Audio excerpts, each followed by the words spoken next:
Hello दोस्तों, आज हम लोग पढ़ेंगे आधुनिक भारतीय इतिहास में प्लासी का युद्ध। प्लासी का युद्ध और बक्सर का युद्ध आधुनिक भारतीय इतिहास में बहुत ज़्यादा महत्वपूर्ण है। और इसके पहले मैंने आपको कई सारे टॉपिक्स पढ़ा दिए हैं, जैसे यूरोपियों का आगमन कैसे हुआ, भारत में क्यों हुआ, और उसके बाद उन्होंने आपस में कैसे संघर्ष किया।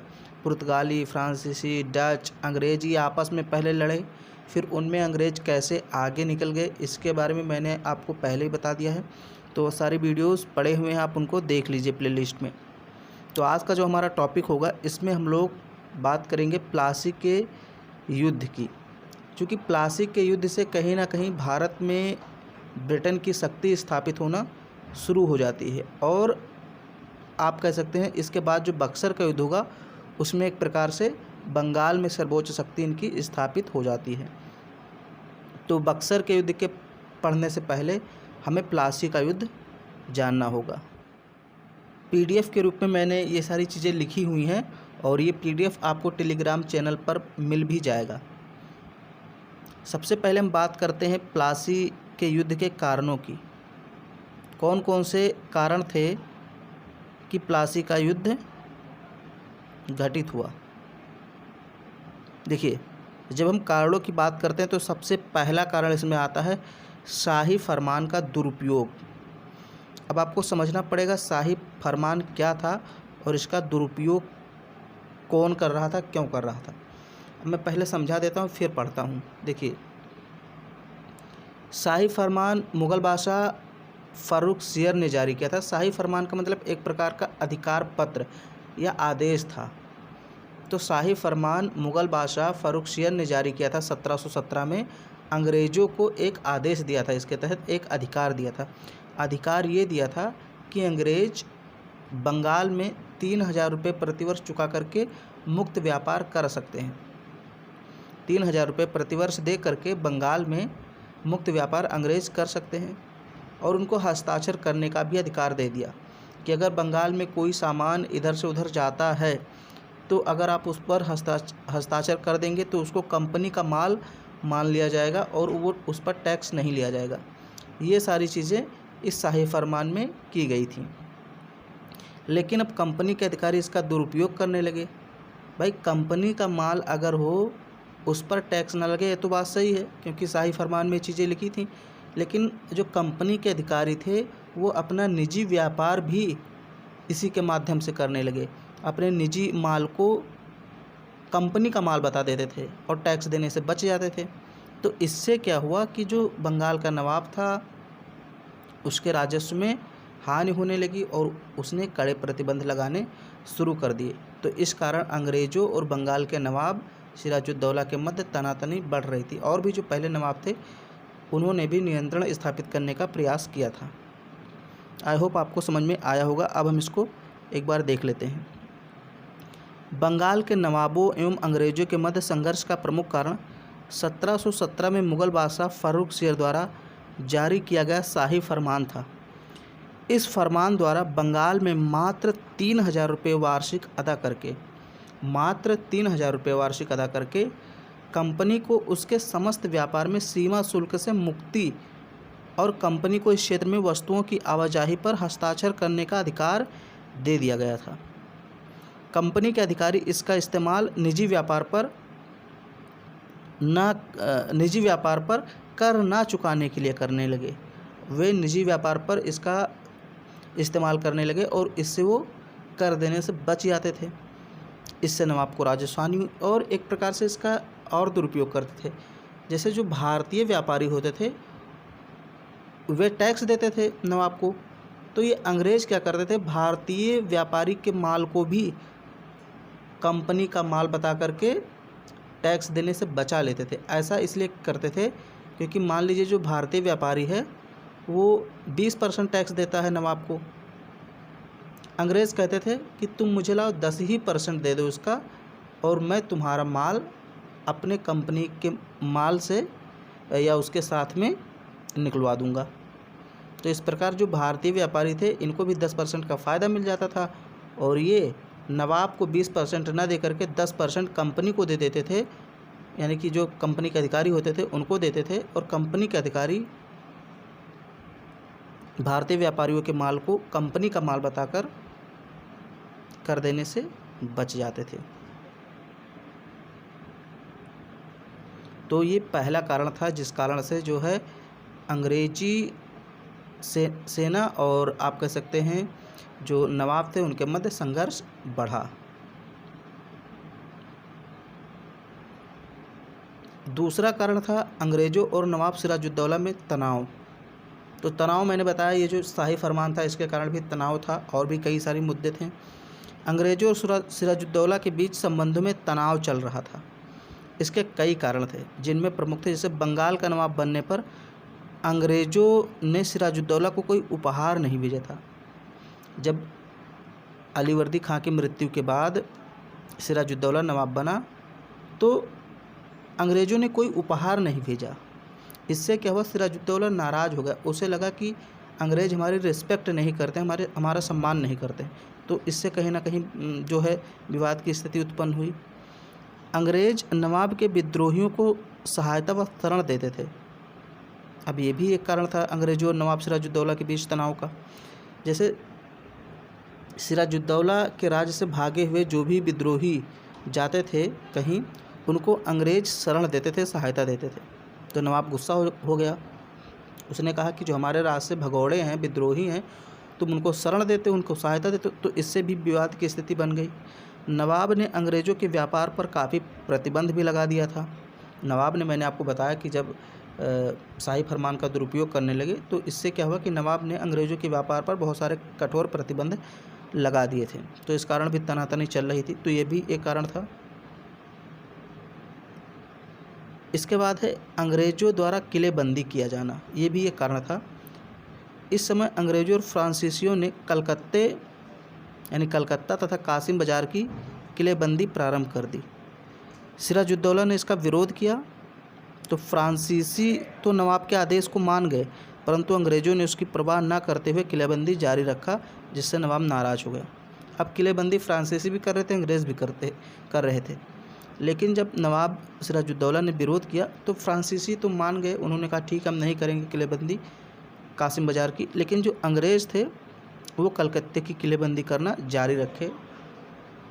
तो ये भी एक कारण बना इन दोनों के मध्य युद्ध का।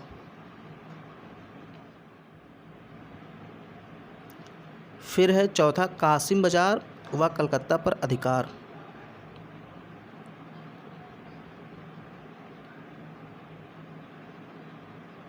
अंग्रेज़ों द्वारा किलेबंदी से क्रुद्ध होकर नवाब ने कासिम बाज़ार व कलकत्ते में अपनी सेना भेजकर विजय प्राप्त की। अब चूँकि फ्रांसीसी तो रुक गए थे, वो किलेबंदी नहीं कर रहे थे, लेकिन अंग्रेज़ किलेबंदी किए जा रहे थे। तो नवाब हो गया क्रोधित और उसने कासिम बाज़ार और कलकत्ता में अपनी सेना भेजकर विजय प्राप्त कर ली, यानी अंग्रेज़ी सेना को वहाँ से हरा दिया। अनेक अंग्रेज़ों को बंदी भी बना लिया गया।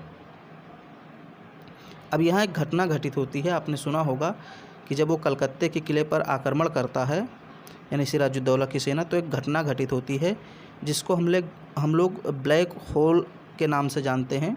तो उसके बारे में थोड़ा सा हम लोग यहाँ पढ़ लेते हैं। कलकत्ता के किले पर आक्रमण के समय ब्लैक होल नामक एक घटना का उल्लेख मिलता है, जो कि 20 जून 1756 को घटित हुआ था, जिसे हॉलवेल ने प्रस्तुत किया था। हॉलवेल, अभी मैं बताऊंगा हॉलवेल कौन है। जिसके अनुसार नवाब सिराजुद्दौला ने एक छोटी सी काल कोठरी में 146 अंग्रेज़ों को बंद कर दिया, जिनमें से महज 23 जिंदा बचे। अब ये देखिए, ये जो 23 लोग बचे थे उन्हीं में से एक हॉलवेल था। उसी ने इस घटना का वर्णन किया है।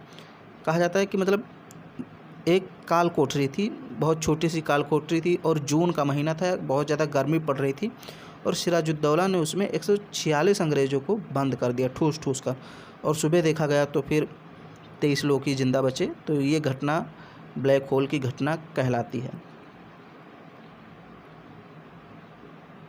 तो इससे भी काफ़ी ज़्यादा अंग्रेज़ नाराज़ हो गए। अब चूँकि इतने ज़्यादा अंग्रेज़ मारे गए तो इससे भी तनातनी हो गई। ये भी एक कारण था। ब्लैक होल की घटना भी कहीं ना कहीं बहुत बड़ा कारण था। नवाब सिराजुद्दौला ने, अब देखिए, कलकत्ता के किले पर अधिकार कर लिया नवाब सिराजुद्दौला ने। फिर वहाँ मानिक चंद को कलकत्ता का प्रभारी बना दिया, यानी वहाँ का जो शासक था एक प्रकार से मानिक चंद को बना दिया, जागीरदारी दे दी, प्रभारी बना दिया और इसका नाम बदलकर अलीनगर रख दिया। लेकिन मानिक चंद ने रिश्वत लेकर यह किला फिर से अंग्रेज़ों को सौंप दिया। कलकत्ते के किले को जीत करके सिराजुद्दौला ने वहाँ का प्रभारी मानिक चंद को बनाया। मानिक चंद ने रिश्वत लेकर फिर से वो किला अंग्रेज़ों को सौंप दिया। बाद में क्लाइव और अंग्रेज़ों के बीच अलीनगर की संधि हो गई फरवरी 1757 को, जिसके तहत अंग्रेज़ों को कलकत्ता का किलेबंदी करने का अधिकार और सिक्के ढालने का अधिकार दे दिया गया। अब चूँकि लगातार संघर्ष हो रहा था तो सिराजुद्दौला और अंग्रेज़ों के मध्य कलकत्ता में ही एक अलीनगर की संधि हुई फरवरी 1757 में, और इसमें सिराजुद्दौला ने मान लिया, यानी एक्सेप्ट कर लिया कि हाँ ठीक है, आप सिक्के ढालिए और कलकत्ता की किलेबंदी भी कर सकते हैं। लेकिन जो अंग्रेज़ थे वो इससे संतुष्ट नहीं थे। वो चाहते थे कि हम बंगाल के गद्दी पर एक ऐसे नवाब को बैठाएं जो हमारे अनुसार ही कार्य करे, जो मैं चाहूँ या जो हम चाहें वही वो करे, वैसा ही कार्य करे। तो इसलिए वे एक कठपुतली चाहते थे, कठपुतली नवाब चाहते थे अंग्रेज़ लोग, कि बंगाल की गद्दी पर एक कठपुतली नवाब बैठे जो एकदम मेरे अकॉर्डिंग काम करे। तो अब अंग्रेज़ों ने धीरे धीरे ये पता लगाया कि कौन कौन ऐसे लोग हैं जो नवाब से असंतुष्ट हैं या नाराज़ हैं, उनका पता लगाया और उनको अपनी ओर मिलाना शुरू किया। क्योंकि नवाब सिराजुद्दौला को हटाना गद्दी से मुमकिन नहीं था इतना जल्दी अंग्रेज़ों के लिए, क्योंकि सिराजुद्दौला के पास एक बड़ी सेना थी और अंग्रेज़ों के पास अभी बहुत छोटी सेना थी। तो अंग्रेज़ों ने सबसे पहले उन लोगों से मिलना शुरू किया जो सिराजुद्दौला से असंतुष्ट थे, उनसे खुश नहीं थे। जैसे पूर्णिया के नवाब शौकत जंग और नवाब यानी सिराजुद्दौला की मौसी घसीटी बेगम, सेनापति जो था मीर जाफ़र, ये याद रखना, मीर जाफ़र नाम याद रखना, ये सिराजुद्दौला का सेनापति था। और जो दीवान था बंगाल का वो राय दुर्लभ था। माणिक चंद मैंने बताया ही धोखेबाज था। खादिम खां, अमीर चंद ये भी जमींदार थे। तो इन जैसे बड़े जमींदारों को अपनी ओर मिला लिया। इस प्रकार यह एक खुला युद्ध नहीं था, अपितु विश्वासघात था। इन सभी को पहले से ही अंग्रेज़ों ने अपने साथ मिला लिया और 23 जून 1757 को सिराजुद्दौला की सेना के साथ रॉबर्ट क्लाइव की सेना का युद्ध हुआ, जिसे हम प्लासी का युद्ध कहते हैं। प्लासी नामक स्थान पर ये युद्ध हुआ और कहा जाता है कि इस युद्ध में सिराजुद्दौला की सेना बहुत ही बहादुरी से लड़ रही थी, लेकिन तभी मीर जाफ़र ने अपनी सेना भेजने से मना कर दिया। जब सिराजुद्दौला ने कहा मीर जाफ़र से कि आप अपनी टुकड़ी भेजिए, तो उस पर मीर जाफ़र ने कोई रिप्लाई ही नहीं दिया, मतलब कोई संकेत ही नहीं दिया। मीर जाफ़र के अंडर में जितनी भी सेना थी वो खड़ी रही, केवल कुछ ही सेना जो सिराजुद्दौला के प्रत्यक्ष नियंत्रण में थी वो लड़ रही थी। तो सिराजुद्दौला समझ गया कि मीर जाफ़र अंग्रेज़ों से मिल चुका है और इस कारण वो तुरंत युद्ध से अपने कुछ सैनिकों के साथ भागा और भागकर कहाँ गया? मुर्शिदाबाद चला गया। मुर्शिदाबाद गया तो मीर जाफ़र के पुत्र मीरन ने उसका पीछा किया और मोहम्मद बेग के द्वारा उसकी हत्या करवा दी।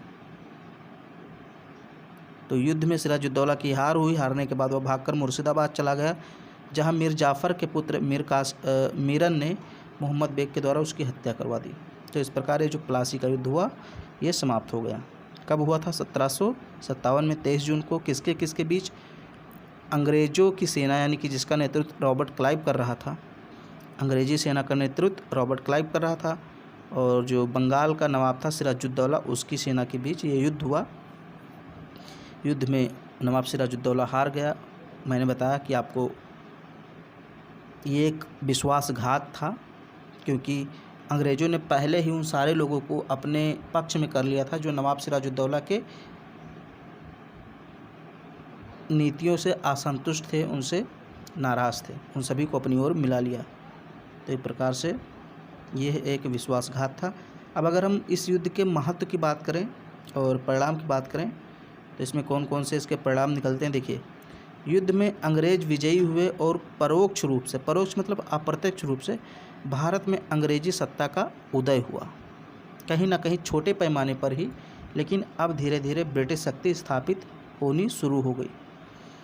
मीर जाफ़र को बंगाल का नवाब बनाया गया। मीर जाफ़र जो कि सिराजुद्दौला का सेनापति था, जिसने धोखा दिया था, जिसकी सेना लड़ने से इनकार कर दी थी, उसको मीर जाफ़र को बंगाल का नवाब बना दिया गया, अंग्रेज़ों ने बनाया।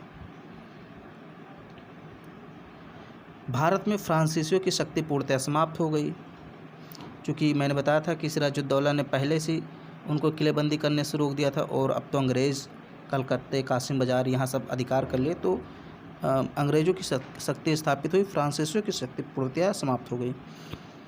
क्लाइव को मीर जाफ़र से 30,000 पाउंड वार्षिक आय की जागीर प्राप्त हुई। 30,000 पाउंड वार्षिक आय देगा। फिर है पांचवा, जो प्लासी के युद्ध ने अंग्रेज़ों को राजनीतिक शक्ति को तो स्थापित किया ही, साथ ही साथ अंग्रेज़ों की सुगम पहुंच बंगाल के संपन्न खजाने तक भी कर दी, जिससे अंग्रेज़ों की वित्तीय स्थिति सुदृढ़ हुई और अंग्रेज़ों के लिए भारत में राज्य स्थापित करने का मार्ग खुल गया। इसको समझ लीजिए। यानी अंग्रेज़ों की राजनीतिक स्थिति तो मजबूत हो ही, क्योंकि फ्रांसीसी एकदम नष्ट हो गए और अब केवल ब्रिटिश शक्ति ही थी जो प्रभावशाली थी, तो ये राजनीतिक शक्ति तो स्थापित हुई ही, साथ ही साथ वित्तीय स्थिति भी उनकी मजबूत हुई, क्योंकि अब बंगाल का जो संपन्न खजाना था वहाँ तक पहुँच किसकी हो गई, अंग्रेज़ों की, और इसके आधार पर उन्होंने एक बड़ी सेना स्थापित की और धीरे धीरे अन्य क्षेत्रों को जीतना शुरू किया। तो ये भी इसका परिणाम हुआ और अंग्रेज़ों को फ़ायदा मिला। फिर है कंपनी को 24 परगने की जिम्मेदारी मिल गई तथा बंगाल, बिहार, उड़ीसा में मुक्त व्यापार की अनुमति भी मिल गई, तो ये भी फ़ायदा हुआ। मुक्त व्यापार की अनुमति मिली है, अभी टैक्स वसूलने की अनुमति नहीं मिली है, ये मैं आपको बक्सर के युद्ध में बताऊंगा। भारतीय इतिहास में प्लासी के युद्ध का ऐतिहासिक महत्व है। इस युद्ध के कारण अंग्रेज भारत में अपना शासन स्थापित करने में सफल हो सके। प्लासी की सफलता और बंगाल की विजय ने अंग्रेज़ों द्वारा कालांतर में उत्तर भारत की विजय के प्रयासों को सफल बनाया। प्लासी ने अंग्रेज़ों की शक्ति और साधनों में व्यापक वृद्धि कर दी। इसके फलस्वरूप कंपनी को अवध के नवाब शुजाउद्दौला और मुगल सम्राट शाह आलम द्वितीय को बक्सर के युद्ध में हराने में कोई कठिनाई नहीं हुई। यदि प्लासी का निर्णय अंग्रेज़ों के विरुद्ध होता तो उत्तर भारत में उनकी सत्ता की जो स्थापना है संदिग्ध हो जाती, यानी संदेह वाली हो जाती। तो अगर प्लासी का युद्ध अंग्रेज़ हार गए होते तो हम ये नहीं कह सकते हैं कि वो उत्तर भारत में अपनी सत्ता स्थापित कर पाते, लेकिन चूंकि प्लासी का युद्ध जीत गए तो उनको एक बहुत बड़ा खजाना मिल गया, राजनीतिक शक्ति के रूप में उभर कर सामने आए, वित्तीय स्थिति उनकी मजबूत हो गई। तो इससे जो अगला युद्ध होगा बक्सर का युद्ध, उसमें ये मुगल सम्राट शाह आलम द्वितीय और अवध के नवाब शुजाउद्दौला को आसानी से हरा देते हैं, क्योंकि इनके पास एक बड़ी सेना होती है और बिना छल कपट के वो युद्ध जीतते हैं। तो उसकी चर्चा हम लोग अगले लेक्चर में करेंगे। उसमें हम पढ़ेंगे कैसे उन्होंने बक्सर के युद्ध में शुजाउद्दौला को और शाह आलम द्वितीय को हराया। तो आज हम लोग यहीं तक रखते हैं, और इसका जो ये PDF है आपको टेलीग्राम चैनल पे मिल जाएगा, लिंक आपको डिस्क्रिप्शन बॉक्स में दी हुई है, वहाँ से आप टेलीग्राम चैनल को ज्वाइन कर लीजिए। वीडियो अगर पसंद आए तो इसको लाइक कर दीजिए, शेयर कर दीजिए, और चैनल पे पहली बार हैं तो चैनल को सब्सक्राइब भी कर लीजिए।